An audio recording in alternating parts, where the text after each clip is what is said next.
Hi everyone, welcome to Now I See. I'm Anna Choi. Now I See is a dedicated program that opens up the lives and insights of those that have become Christians.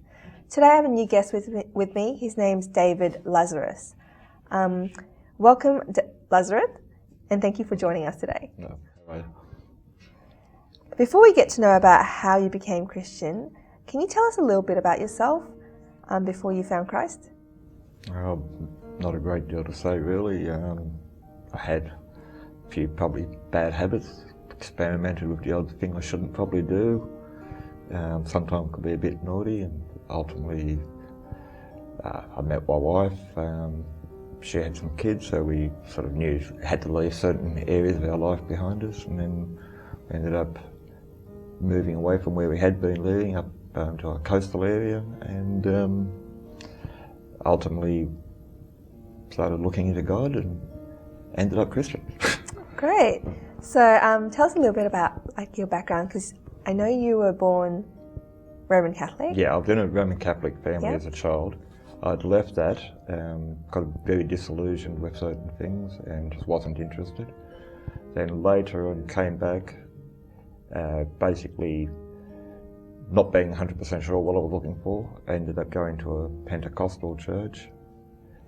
Nice people and all that, but just some of the teachings I was finding didn't match what the Bible said.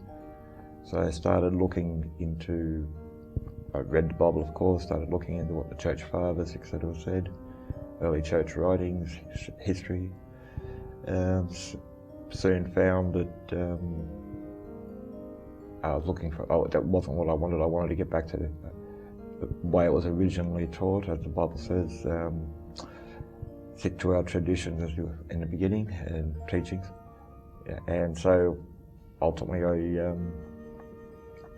left there and sort of didn't go to any church for a bit, and finally I met a Coptic person and myself and his father got into a bit of a talk, and he was saying, well, that's what we believe, and I was saying, well, that's what I believe, and it turned out we had exactly the same beliefs. And I said, which church do you go to? And he said, Coptic Orthodox. And I said, what's that? And he basically said, oh, it's the old Church of Alexandria, which was I didn't even know still existed. Mm. And that's what directed me ultimately there, because it was that, and as I found out later, Assyrian Orthodox seemed to be, well, from my knowledge, the two churches that were basically closest in doctrine and practice to what was taught in the early church. Yeah. And that's how I come together. What triggered you to seek God again after you've left him when you were younger? Well, I'd always believed in something. Never quite sure what it was. It was not so much God, I think I doubted. I think it was more man's interpretation of what God is. Because there were just too many conflictions in what I was being told, and why should this one be right and not that one? And it wasn't until I suppose it was revelation. I started, and okay, when I started to read the Bible again, things became more clearer. Contradictions that I once thought were there, I read something else, well, that explains that, and gradually it all fell into place, and it just happened. Great. Yeah. And which church do you go to now? As a rule, well, I've been pretty slack lately. St Anthony's and St Paul's Guildford Church in Sydney. And is that where you were baptised? Yes, by Abuna Shanuda. Great. So tell us a little bit about your baptism and your baptism name. Well, on the day, which was Lazarus Day, Abuna Shanuda asked me what name did I want to be baptised. And I said I didn't have a clue. I couldn't think of one. I said, what do you think? And he said, well, I don't know either. What do you think? As we were talking, Father Tadros walked past, and Father Shanuda actually said, Father Tadros, what's a good name for David to be baptised? And he just said, it's Lazarus Day. So it ended up Lazarus. It was the most obvious name, but neither of us actually thought of it. And your wife was also baptised on the same day with you? Yes. How did you prepare yourself for the baptism? We fasted, we prayed.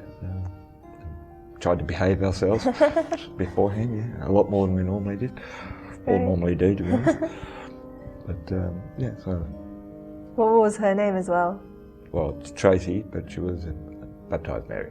Mary. Nice. So, do you have any children? Yes, we've got 4 kids. And were they baptized on the same day or slowly? 2 slowly? were, and 1's later, and we're still hoping for the 3rd one. We're trusting God on that one. Yeah. So how has life changed for you from before? Basically, I think it's more content. It doesn't mean any major life-changing events or anything, I don't think, but yeah, there's no longer a search for anything because I found it. So you can get a peace about it. Yeah. As opposed to, I wonder what this is or what's that. It gives you confidence in it. What else have you picked up from the Orthodox Church that you thought was quite interesting? But mainly the history, even some of the music. Not particularly keen on some of the foods. Like the liturgical music, the liturgical hymns? No, just in general. Oh. No, the liturgical. I don't see liturgical hymns in there. A completely different sense of music, in my opinion, because one has a spiritual purpose and one is just an entertainment. I love the cymbals. Cymbals, yeah. I think for them. I really enjoy the sound of them, and I love the incense. That side of things, just in general, in my opinion. I mean, some people will agree, some people will disagree. It's not what you see; it's what you sense. And what you know. When you know what you're doing is matching up with what may have happened 2,000 years ago, well, maybe not quite 2,000, but close enough to 2,000 years ago, apart from maybe electric lights, might be advanced a bit like that. But generally speaking, you know it's what really did happen, what the apostles did, the order they did set in place. Might be slight extensions to it, but the general theme is exactly the same. To me, I feel it a lot, probably because I have experienced a number of different types of churches, and I've seen some of the rather odd things that you can see in some places. Yeah. I was actually at one once where they were running around holding a colourful parachute and waving it in the air and telling people to run underneath it, and it was more like some sort of dance around the maypole pagan festival rather than a Christian. And I'm thinking, this isn't right. It was very fanciful to be polite. Yeah, but anyway. Yeah. What is the biggest thing God ever did for you? Forgave me. Sorry? Forgave me. Forgave you. What more is there? He lets you into the body of Christ and the church, and it's beautiful. Give you a fighting chance to get into heaven. Right. So it sounds like you were spiritually dead before, and now you're born again. Well, maybe not dead, but certainly probably in a coma. Yeah. So what has changed now, like in terms of prayer life, or like what has changed in your routine? Do you read the Bible? I don't pray anywhere near as much as I should, but it's more conversation, interests, reading, anything like that. It's more absorbed with God, and temptations to look at other things is gone, well, very rarely. And if it is, I'm just desensitized it. Like if porn, for example, were to appear, I'll say, pop up on the internet, I just switch off. It just doesn't affect. I don't even notice it. It just click off, sort of like an autopilot. Just don't care at all. Yeah. That sort of thing just keeps me focused. Was there a struggle period where, say for example, porn, like, was there like, were you struggling to keep away from that, or no, not really. Did it just switch off like that? Not really, but sometimes just out of curiosity, you might think, we'll look at that, but it wasn't really something I was into. But the point is, now I don't even do that. Anything like that's gone. It's just gone completely. Yeah. Nice. Did you find any struggles in your spiritual life so far? Not really. Sometimes I get a bit frustrated with myself or other people, but no, not really. And sometimes, obviously, things of life get in the way a bit, can interfere. But generally speaking, no.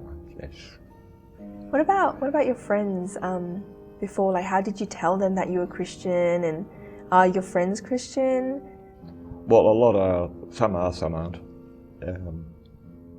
But no one, among the people I generally circulate with, most just don't really care one way or the other. Yeah, yeah. I don't really have any problems because of it. Occasionally you'll strike one person that might be a bit anti-Christian and a bit overzealous in how they word it.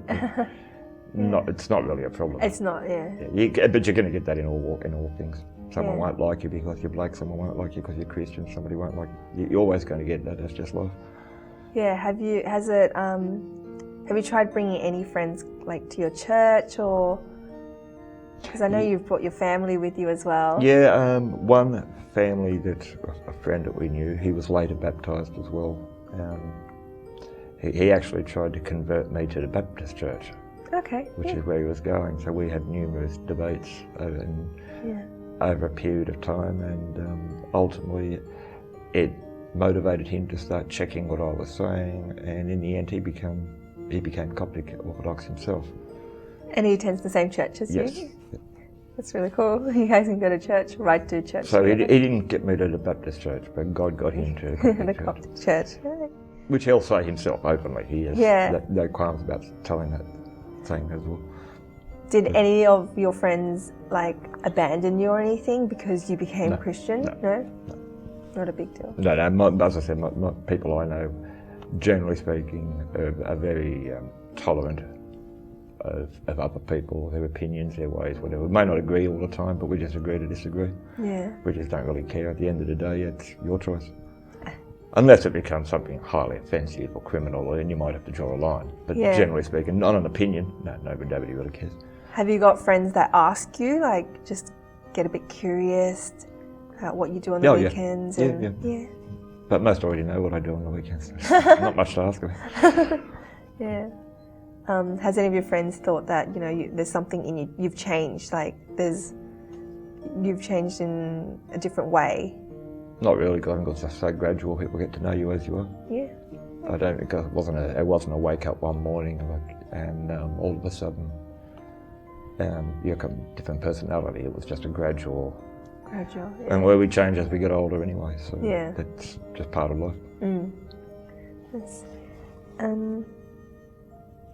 How does it make you feel now, looking back, as now that you're so much more close to God opposed to before, and now your family is also with you?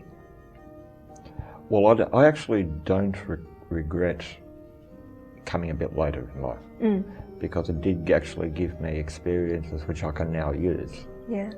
So I just take each thing as it was meant to be, and maybe that was what God's plan was. Maybe He was for me to experience certain things to give me certain skills I can later use for Him.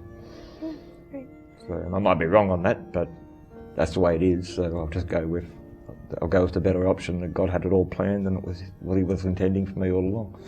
I might, maybe I just was ignoring Him the whole time and He finally got through to me. Maybe it was that too, but who knows. It's great. So unfortunately we've run out of time, but we'll continue in our next episode of Lazarus and his amazing story. So if you want to tune in to Now I See at CYC, I'm Anna Choi. Thank you for watching.